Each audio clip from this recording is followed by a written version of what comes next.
Në hijet e historisë njerëzore, një njohuri e ndaluar mbi kënaqësinë u fsheh me qëllim për masat. Një fuqi kaq e madhe sa të rrëzonte perandori dhe të transformonte skllëvër në mestër, u kodifikua me kujdes në tekste ezoterike dhe u transmetua vetëm tek të denjërit. Sot, për herë të parë, ky perde do të fyhet. Ajo që je gati të zbulosh nuk është thjesht një teori për mirëqenie dhe vetë kontroll. Është zbulimi i plot i mekanizmit të pafrytshëm që sundon njerëzimin që në lindjen e qytetërimit. Një sistem kontrolli kaq i rafinuar, sa ai programoi mendjen tënde pa e kuptuar ekzistencën e tij. Sa po kuptosh se si kënaqësia u përdor kundër teje, perceptimi yt i realitetit do të ndryshojë përjetë. Ka një arsye pse ky njohuri ka qëndruar i fshehur, dhe nuk ka kohë për humbje, ndërsa lekson këto fjalë. Një betejë e heshtur po zhvillohet për kontrollin e territorit më të çmuar në planet. Mendjen tënde.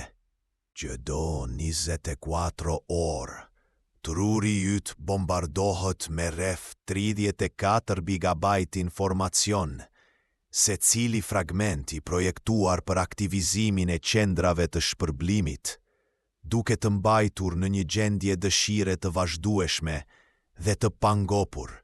Kë nuk është fenomen i ri, është rezultati i teknologjisë së lashtë të kontrollit mendor, tani përshtatur precizisht në qarqet neurale moderne.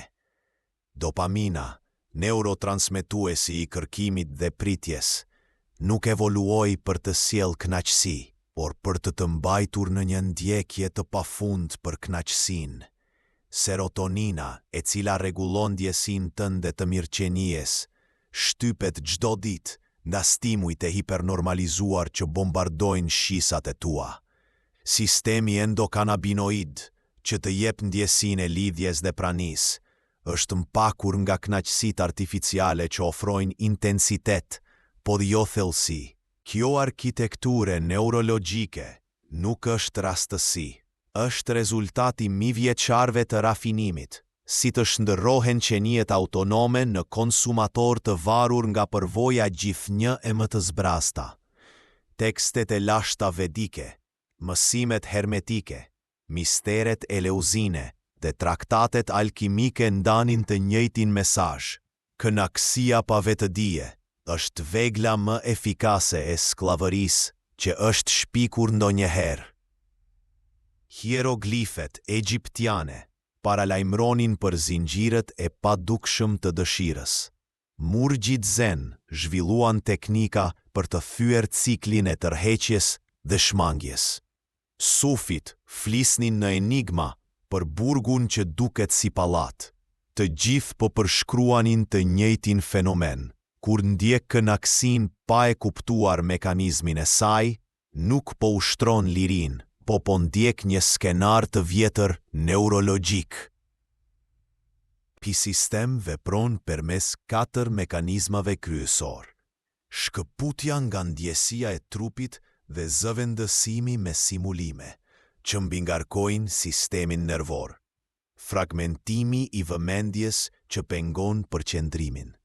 Përshpejtimi i ciklit kënaqësi-dhimbje që krijon varësi ndaj lehtësimeve të përkohshme dhe izolimi ekzistencial që zëvendëson lidhjet e vërteta me simulakra boshe që aktivizojnë të njëjtat rrugë neuronale. Në laboratorët e korporatave më të mëdha në botë, shkencëtarët e sjelljes përdorin algoritme makinerike për të optimizuar çdo aspekt të përvojës tënde digjitale, ushqimore dhe shkisore, me një qëllim, të maksimizojnë kohën dhe burimet që ti i kushton ndjekjes së kënaqësisë. Procesi është shkencor, metodik dhe i pamshirshëm. Së pari, izolimi i stimujve të kënaqësisë nga konteksti i tyre natyror dhe amplifikimi i intensitetit. Së dyti, për shpejtimi i ciklit të shpërblimit, për të reduktuar kohën ndërmjet dëshirës dhe plotësimit. Së treti, variabiliteti i shpërblimit që krijon varësi më të fortë se shpërblimet konsistente. Dhe së fundi, shuarja e sinjaleve të ngopjes që dikur tregonin se kishte mjaftuar. Përfitimi i neuroplasticitetit për të riformësuar trurin dhe për të krijuar shtigje të reja të sjelljes kompulsive është një tjetër teknik themelore. Rezultati është një popullsi që ndjen uri të vazhdueshme në mes të bollokut, etje të përhershme në një det stimujsh dhe një vetmi shkatërruese përkundër lidhjes së përhershme me botën. Çfarë ndodh me një kinje njerëzore ekspozuar ndaj kësaj inxhinierie të dëshirës për dekada? Fragmentimi i plot i identitetit. Paraardhësit tan kishin një cilësi që tani është bërë mitike: integriteti psikoshpirtëror, aftësia për të ekzistuar si një vetëdije e bashkuar, me qëllim dhe vlera të qarta. Kjo cilësi tani po shkatërrohet sistematikisht. Fragmentimi përmes kohës ndan mendjen në çaste të shkëputura pa një narrativ të përbashkët. Identitete të shumëfishta digjitale krijojnë versione të ndryshme të vetes në platforma të ndryshme. Disonanca ndërmjet vlerave të deklaruara dhe sjelljes së vërtet sjell një shkëputje psikologjike të vazhdueshme. Dhe lodhja nga mira vendime të parëndësishme konsumon energjinë për zgjedhje me kuptim. Që njeriu në këtë gjendje të fragmentuar nuk është më i aftë për rezistencë të qëndrueshme, për ndryshim të thellë ose për vetvendosje të vërtetë.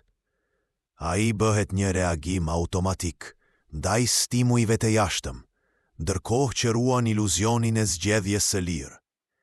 Mjeshtrit e lashtë shpirtëror e përshkruanin këtë si vdekje në jetë. Një gjendje ku njeriu frymon, por qendra e tij është shpërbër. Por të njëjtat tekste të lashta që identifikuan kurthin, kodifikuan edhe kundër helmin. Një sistem praktikash të sakta për të shkatëruar kontrollin që ushtron kënaqësia mbi vetëdijen.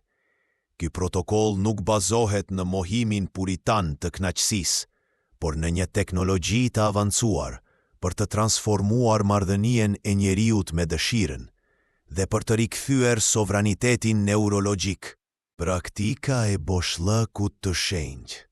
Për 20 minuta në ditë, qëndro në qetësi të plot, pa asnjë stimul të jashtëm. Kur të vijë shqetësimi, mërzia apo impulsi për të kërkuar stimuj, mos e shmang, por përballu me të. Kjo nuk është thjesht meditim, por një protokoll neurologjik që ndërpret ciklin e varësisë ndaj dopaminës dhe nis një rivendosje identitare. Për 7 ditë me radhë, dokumento çdo moment ku sjellja jote bie ndesh me vlerat që deklaron. Çdo herë që kërkon kënaqësi për të shmangur një shqetësi. Teknika e ndjeshmërisë së rikthyer. Për 40 ditë, elimino çdo stimul të hipernormalizuar. Ushqime të përpunuara, përmbajtje digjitale që synon angazhimin përmes trillëve emocionale, simulime të lidhjes njerëzore, të gjitha duhet të zëvendësohen. Me shije natyrale, bukuri që kërkon vëmendje, lidhje që lypin sinqeritet dhe ndjeshmëri të ndërsjell. Ky nuk është një detox digital sipërfaksor, është një rindërtim i thellë i pragjeve neurologjike që përcaktojnë çfarë truri e konsideron kënaqësi.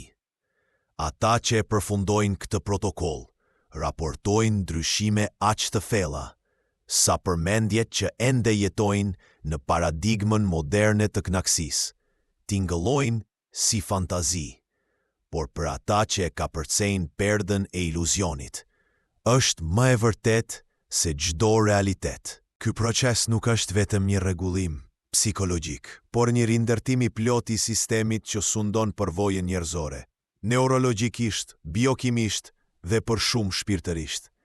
A i përfaqëson as më pak e as më shumë se rikëthimin e sovranitetit të humbur, kthimin në gjendjen natyrore përpara domestikimit mendor dhe skllavërisë ndaj kondicionimeve të jashtme. Kënaqësi pa ndjekje, aftësia për të përjetuar kënaqësi të vërtet pa impulsin e pafund për më shumë. Në një botë ku kërkimi për majën tjetër të dopaminës kontrollon çdo veprim, kjo gjendje është çlirimi i vërtet.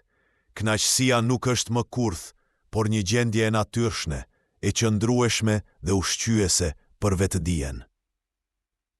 Integriteti psikoshpirtëror, shpërbërja e konflikteve të brendshme dhe ndjesia e të qenit një qenie e bashkuar, me qëllim të qartë.